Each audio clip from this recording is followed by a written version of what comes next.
There are two species living in this region, species 1 and species 2, and these two species are competing with each other for the same resources. According to the species 1 population is represented by N1, species 2 population is represented by N2, carrying capacity of species 1 is K1 and carrying capacity of species 2 is K2. According to the Lotka-Volterra model, the growth rate of species 1 can be represented as dN1 dt equals to R1 N1 K1 minus N1 minus alpha N2. Alpha is the competition coefficient that can be considered as an effect of a single individual of species 2 on the growth rate of population 1 by K1. Okay, and the growth rate for the population 2 can be represented by dN1 dt equals to R1 N2 minus K2 minus N2 minus beta N1 by K1. Okay, so now we need to draw the isocline for both species 1 and the species 2. Okay, so x-axis represents the species 1 population A1 and y-axis represents the species 2 population, that is N2. Okay, so if we want to draw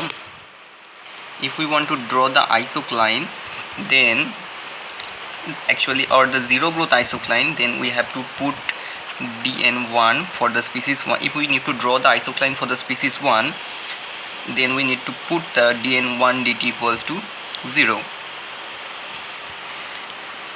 Okay, so K1 minus N1 minus alpha N2 will become 0, or N1 equals to K1 minus alpha N2.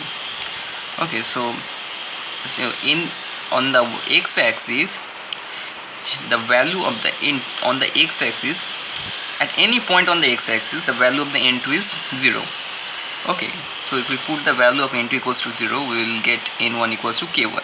So the N1 maximum value of the N1 can be K1. And on the y-axis, at any point on the y-axis, the value of N1 is 0. So if we put N1 equals to 0, then K1 equals to alpha N2, or N2 equals to K1 by alpha. So the maximum value of N2 is K1 by alpha. So if we connect these two dots, then the line represents the null line or the zero growth isocline. Okay, so at any points on this line, dN1 dt equals to 0, that is, the growth rate for the species 1 is equal to 0. Okay, so the first, in order to determine the direction of the arrow, so we have to know the following rules.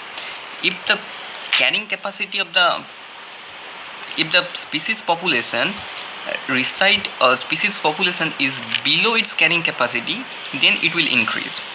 If the population crosses its carrying capacity, then the population will decrease.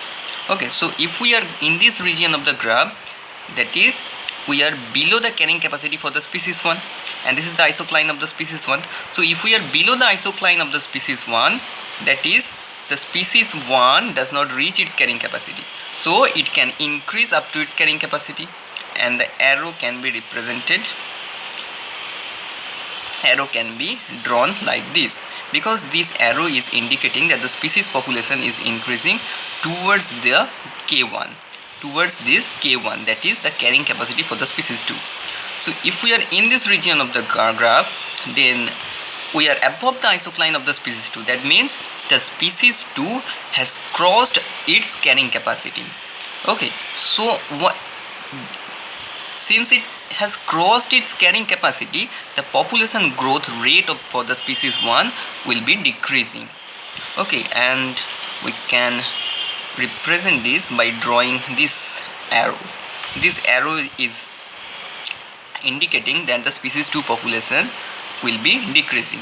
It is moving away, or it is moving down towards, or it is moving away from its carrying capacity.